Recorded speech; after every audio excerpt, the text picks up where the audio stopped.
ZEE5 ಇರುವಾಗ ನೀವು ನಿಮ್ಮ ನೆಚ್ಚಿನ ಶೋಗಳನ್ನ ಎಂದಿಗೂ ಮಿಸ್ ಮಾಡಿಕೊಳ್ಳುವುದಿಲ್ಲ. ಅದು ಸಂಪೂರ್ಣ ಉಚಿತವಾಗಿ.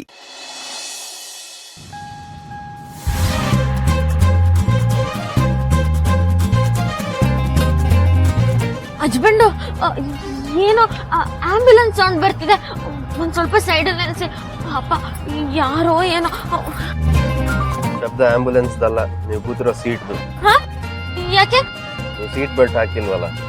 ಓ ಅದ್ ಹಾಕಿಲ್ಲ ಅಂದ್ರೆ ಈ ತರ ಪಡ್ಕೊಳತ್ತ. ಸರಿ ಬೆಲ್ಟ್ ಹಾಕಿ. ನಾನ್ ಹಾಕ್ಬೇಕಾ? ಮತ್ತಿನ್ ಯಾರು ಹಾಕ್ತಾರೆ? ನಿಮ್ ಸೀಟ್ ಬೆಲ್ಟ್ ನೀವ್ ಹಾಕೊಳಕ್ ನಮ್ಗೆ ಯಾಕೆ ಹಿಂಸೆ ಕೊಡ್ತಾ ಇದೀರಾ? ಇಲ್ಲ ಹಸ್ಬೆಂಡ್, ಶಬ್ದ ಬರ್ಬಾರ್ದು ಅಂದ್ರೆ ನೀವೇ ಹಾಕ್ಬೇಕು. ನಂಗೆ ಅದೆಲ್ಲ ಗೊತ್ತಾಗಲ್ಲ. ಓ ಅದ್ರಲ್ಲಿ ನಾವ್ ಎತ್ತಿದ ಕೈ ಯಾರಿಂದಾನು ಹೇಳ್ಸ್ಕೊಳಲ್ಲ. ಹೊಟ್ಟೆ ಹಸ್ ತಕ್ಷಣ ಬಡ್ಸ್ಕೊತಾ ಇರೋದೆ, ತಿಂತಾ ಇರೋದೆ. ಎಷ್ಟೇ ಆಗ್ಲಿ ನಾವ್ ಹಳ್ಳಿಯಲ್ಲಿ ಹುಟ್ಟು ಬೆಳೆದಿದ್ದಲ್ವಾ, ತಿನ್ನೋದ್ರಲ್ಲಿ ನಾಚಿಕೆನೇ ಇಲ್ಲ.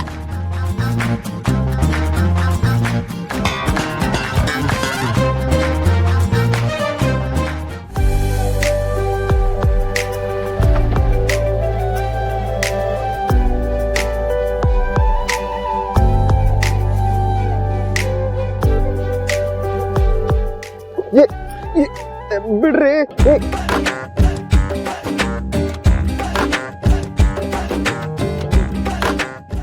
ಬಿಡ್ರಿ. Hello, excuse me. ರಸ್ತೆ ಮಧ್ಯದಲ್ಲಿ ಇಟ್ಕೊಂಡು ರಮೇಶ್ ಮಾಡ್ತಾ ಇದ್ರ? ಇದು ಪಬ್ಲಿಕ್ ಪ್ಲೇಸ್ ಅಂತ ಗೊತ್ತಿಲ್ವಾ ನಿಮ್ಗೆ? ನಿಂಗೆ ಯಾರೇ ಹೇಳಿದ್ ನಾವು ರೊಮ್ಯಾನ್ಸ್ ಮಾಡ್ತಿದೀವಿ ಅಂತ? ಯಾರಾದ್ರೂ ಯಾಕೆ ಕೇಳ್ಬೇಕು ಸರ್? ನನ್ ಕಣ್ಣಾರೆ ನಾನೇ ನೋಡ್ತಾ ಇದೀನಲ್ಲ. ಓ, ನಿಂಗೆ ಕಂಡ್ಬಿಟ್ರೆ ಅದ್ ನಿಜನಾ? ಖಂಡಿತಲ್ಲ, ನಿಜ ಆಗಲ್ಲ. ಓ, ಆ ಹುಡುಗನ್ ತಪ್ಕೊಂಡು ಏನ್ ಮಾಡ್ತಾ ಇದ್ರು? ಎರಡೊಂದೆರಡು ಮಗ್ಗೆಲ್ಲ ಕೊಡ್ತಿದ್ರಾ? ಹೇಳ್ರಿ, ನಾವೇನ್ ಮಾಡ್ತಿದ್ವಿ ಹೇಳಿ. ಕ್ಷಮಿಸಿ ಅಣ್ಣ. ನೋಡಿ, ನಾವಿಬ್ರು ಗಂಡ ಹೆಂಡತಿ.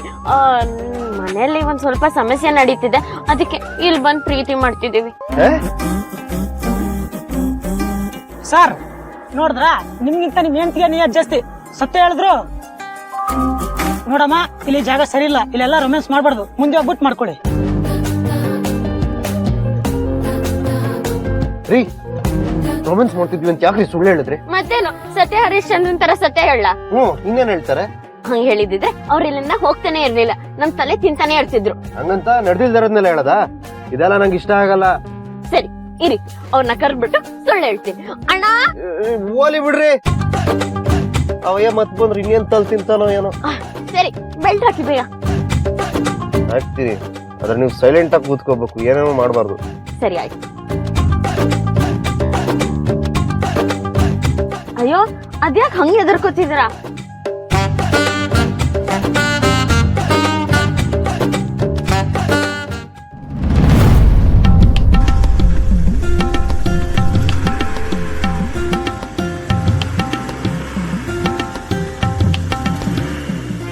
ಯಾಕೆ ಹಚ್ಬಿಟ್ಟು ಮೌನವಾಗಿದ್ದೀರಾ?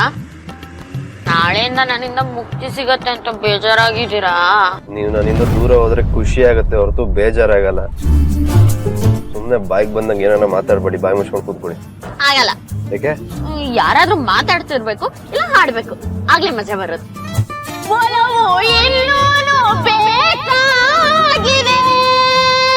ಬೇಡ. ಹಾಗಾದ್ರೆ ನೀವ್ ಹಾಡಿ. ನಾನಾ? ಅವತ್ ನಿಮ್ಗೋಸ್ಕರ ನಾನ್ ಹಾಡ್ಲಿಲ್ವಾ? ಯಾವ ಹಾಡು ಹಾಡಿದ್ರಿ? ಅದೇ ಆಕಾಶ ದೀಪವು ನೀನು. ನಂಗೆ ಅಷ್ಟಾಗ ಹಾಡಕ್ ಬರಲ್ಲ ರೀ. ಎಷ್ಟ್ ಬರುತ್ತೋ ಅಷ್ಟ್ ಹಾಡಿ ಹಚ್ಬಿಟ್ಟು. ಆದ್ರೆ ನಗ್ತಾ ನಗ್ತಾ ನನ್ನೇ ನೋಡ್ ಹಾಡ್ಬೇಕು, ಇಲ್ಲಾಂದ್ರೆ ನಿಮ್ ಹಾಡ್ ಕ್ಯಾನ್ಸಲ್. ನಾನೇ ಹಾಡಕ್ ಶುರು ಮಾಡ್ಬಿಡ್ತೀನಿ. ಬೇಡ ಬೇಡ. ಆಕಾಶ ದೀಪವು ನೀನು, ನಿನ್ನ ಕಂಡಾಗ ಸಂತೋಷವೇ.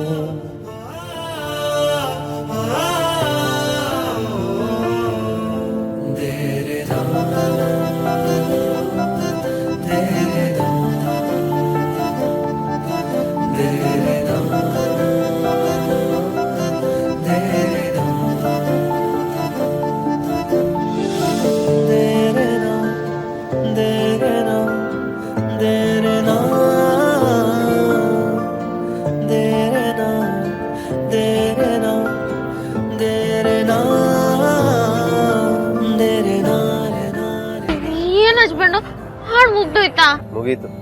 ಆದ್ರೆ ಮತ್ತೆ ಹಾಡಿ ಅಂತ ಗೋಳಿಕೋಬೇಡಿ. ಸರಿ, ನನ್ಗೋಸ್ಕರ ಹಾಡಿದ್ದಕ್ಕೆ ಥ್ಯಾಂಕ್ಸ್. ಸರಿ, ಈಗ ಎಲ್ಗ ಹೋಗ್ಬೇಕು ಹೇಳಿ? ಅಯ್ಯೋ, ಕರ್ಕೊಂಡ್ ಹೋಗ್ತಿರೋದ್ ನೀವು. ಎಲ್ಲಾದ್ರೂ ಹೋಗಿ. ರೀ ಕರ್ಕೊಂಡೋಗಿ ಅಂತ ಕೇಳ್ಕೊಂಡವ್ರು ನೀವು ಎಲ್ಗೋಗ್ಬೇಕಂತ ನೀವ್ ಹೇಳ್ಬೇಕು. ನನ್ ದೇವ್ರ ಹತ್ರ ಕರ್ಕೊಂಡು ಹೋಗ್ತೀರಾ? ಏನ್ರಿ ನೀವು ಸಾಯಕ್ಕೆಲ್ಲ ಆಸೆ ಪಡ್ತೀರಾ? ಡಿವೋರ್ಸ್ ತಗೊಂಡು ದೂರ ಆದವರೆಲ್ಲ ಸಾಯಕ್ಕೆ ಆಸೆ ಪಟ್ಟಿದ್ರೆ ಇಷ್ಟೊತ್ತಿಗೆ ಯಾರು ಜೀವಂತವಾಗಿ ಇರ್ತಾ ಇರ್ಲಿಲ್ಲ. ಏನೇ ಬಂದ್ರು ಧೈರ್ಯವಾಗಿ ಎದುರಿಸೋದ್ ಕಲಿಬೇಕು, ಸಾಯ ನಿರ್ಧಾರ ತಗೊಳ್ಳೋದಲ್ಲ. ನೀವು ಮನೆಯಿಂದ ಹೋದ್ರೆ ಸಾಕು, ದೇವರ ಹತ್ರ ಹೋಗೋದೆಲ್ಲ ಬೇಕಾಗಿಲ್ಲ. ಅಲ್ಲ ಹಸ್ಬೆಂಡು, ನಾನ್ ಯಾವಾಗ ಸಾಯ್ಬೇಕು ಅಂತ ಹೇಳ್ದೆ? ಮತ್ತೆ ದೇವ್ರ ಹತ್ರ ಹೋಗ್ಬೇಕು ಅಂದ್ರಲ್ಲ. ನನ್ನನ್ನ ದೇವಸ್ಥಾನಕ್ಕೆ ಕರ್ಕೊಂಡು ಹೋಗಿ ಅಂದೆ. ಅಂತೂ ನನ್ ಬಗ್ಗೆ ಎಷ್ಟು ಕಾಳಜಿ ಇದೆ ಅಲ್ವಾ ಹಸ್ಬೆಂಡು? Thanks husband. ಅದ್ ಕಾಳಜಿ ಅಲ್ಲ, ಗೊತ್ತು ಮಾನವೀಯತೆ. ಸರಿ, ಯಾವ ಜಾಗಕ್ಕೆ ಹೋಗ್ಬೇಕು ಅದ್ರ ಹೆಸರು ಹೇಳಿ. ಹೇಳ್ತಿದ್ದೀರಿ, ಇಲ್ಲೊಂದ್ ಬೆಟ್ಟ ಇದೆಯಂತಲ್ವಾ, ದೇವರಾಯನ ದುರ್ಗ, ಅಲ್ಲಿಗೆ ಕರ್ಕೊಂಡು ಹೋಗಿ. ಅದೇನಲ್ಲಿಗೆ? ಅಲ್ಲಿ ಒಂದ್ ದೇವಸ್ಥಾನ ಇದೆ ಅಂತೆ, ಅಲ್ಲಿ ಹೋಗಿ ನಮ್ ಮನ್ಸಲ್ಲಿರೋದನ್ನ ಕೇಳ್ಕೊಂಡ್ರೆ ಅದು ಈಡೇರತ್ತಂತೆ. ಡಿವೋರ್ಸ್ ಆಗ್ತಿದೆ, ನನ್ನಿಂದ ದೂರ ಆಗ್ತಿದೀನಿ, ಆ ಮನೆ ಬಿಟ್ಟು ಹೋಗ್ತಿದೀನಿ ಅಂತ ಒಂದ್ ಚೂರು ಯೋಚನೆ ಇಲ್ವಾ ಇವ್ರಿಗೆ? ಅವೆಲ್ಲ ಏನೂ ಇಲ್ಲ ಹಸ್ಬೆಂಡು, ನಾಳೆ ಸಾಯ್ತೀವಿ ಅಂತ ಇವತ್ತೇ ಆಳಕ್ಕಾಗತ್ತಾ? ನಾನ್ ಮನ್ಸಲ್ಲಿ ಅನ್ಕೊಂಡಿದ್ ಇವ್ರಿಗೆ ಗೊತ್ತಾಯ್ತು. ಓಹೋ,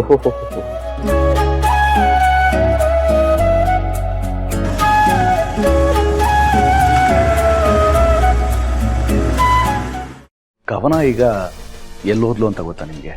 ಇನ್ನೆಲ್ಲಿ ಹೋಗ್ತಾಳೆ? ಫ್ರೆಂಡ್ಸ್ ಜೊತೆ ಶಾಪಿಂಗ್, ಪಾರ್ಟಿ, ಟ್ರಿಪ್ ಅಂತ ಹೋಗ್ತಿರ್ತಾಳೆ. ಅವಳು ಹೋಗ್ಬೇಡ ಅಂತ ಹೇಳಕ್ಕಾಗತ್ತಾ? ಹೋಗ್ಬೇಡ ಅಂತ ಹೇಳಕ್ಕಾಗಲ್ಲ ನಿಜ, ಆದ್ರೆ ಎಲ್ಲಿ ಹೋಗ್ತಾಳೆ, ಯಾರ ಜೊತೆ ಹೋಗ್ತಾಳೆ ಅಂತ ಅವಳ ಮೇಲೆ ಒಂದು ಕಣ್ಣಿಡೋದು ಎತ್ತರವಾದ ನಿಮ್ ಕರ್ತವ್ಯ. ಅಂದ್ರೆ ಕವನನ ಮೇಲೆ ಡೌಟ್ ಪಡ್ತಿದ್ದೀರಾ? ಛೇ, ನಾನು ಡೌಟ್ ಪಡ್ತಾ ಇಲ್ಲ. ಕವನ ನಿಮ್ಗೆ ಹೇಗೆ ಮಗಳು, ಅವಳು ನನಗೂ ಮಗಳಿದ್ದ ಹಾಗೆ. ವಯಸ್ಸಿಗೆ ಬಂದಿರೋ ಹೆಣ್ಮಗಳು, ಅವಳು ಎಷ್ಟೇ ಒಳ್ಳೆಯವಳಿರ್ಬೋದು, ಆದರೆ ಹೊರಗಡೆ ಪ್ರಪಂಚ ಒಳ್ಳೇದಿರ್ಬೇಕಲ್ಲ, ಅದಕ್ಕೆ ಹೇಳಿದೆ. ಓ ಹಾಗಾ, ಸರಿ ಬಿಡಿ. ಇನ್ಮೇಲೆ ಎಲ್ಲಿ ಹೋಗ್ತಾಳೆ, ಏನ್ ಮಾಡ್ತಾಳೆ ಅಂತ ವಿಚಾರಿಸ್ಕೋತೀನಿ. ಸೌಂದರ್ಯ, ಏನಮ್ಮ ಏನಾದ್ರೂ ಬೇಕಿತ್ತಾ? ಇನ್ನು ಜ್ಯೂಸು, ಕಾಫಿ? ಡಿವೋರ್ಸ್.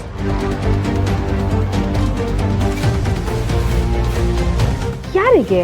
ಚಿರುಗೆ, ದೀಪಗೆ. ಆ ದೀಪನೇ ಕೊಡ್ತೀನಿ ಅಂತ ಒಪ್ಕೊಂಡಿದ್ದಾಳಲ್ಲಮ್ಮ. ಆದ್ರೆ ಲಾಯರ್ ಬಂದು ಫಸ್ಟ್ ಮ್ಯಾರೇಜ್ ರಿಜಿಸ್ಟ್ರೇಷನ್ ಆಗ್ಬೇಕು, ಆಮೇಲೆ ಡಿವೋರ್ಸ್ ಕೊಡ್ಬೇಕು ಅಂತ ಹೇಳ್ತಿದ್ದಾರೆ.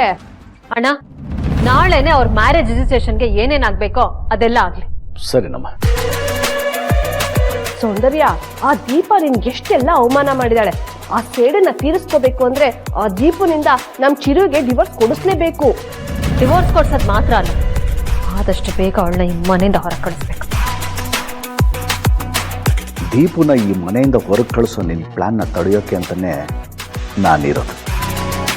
ಆ ಸತ್ಯ ನಿನಗೆ ಅರ್ಥ ಆಗ್ತಿಲ್ಲ ಅಷ್ಟೇ. ಅಣ್ಣ, ಏನ್ ಯೋಚನೆ ಮಾಡ್ತಿದ್ದೆ? ಏನಿಲ್ಲ ಸೌಂದರ್ಯ, ಆ ಮ್ಯಾರೇಜ್ ರಿಜಿಸ್ಟ್ರೇಷನ್ಗೆ ಏನೇನು ಬೇಕೋ ಇದೆ ಅರೇಂಜ್ಮೆಂಟ್ಸ್ ಮಾಡ್ಕೊಂಡು. ಸರಿನಮ್ಮ. ZEE5 ಆಪ್ ಡೌನ್ಲೋಡ್ ಮಾಡಿ ಎಲ್ಲಾ ಸಂಚಿಕೆಗಳನ್ನು ಸಂಪೂರ್ಣ ಉಚಿತವಾಗಿ ನೋಡಿ.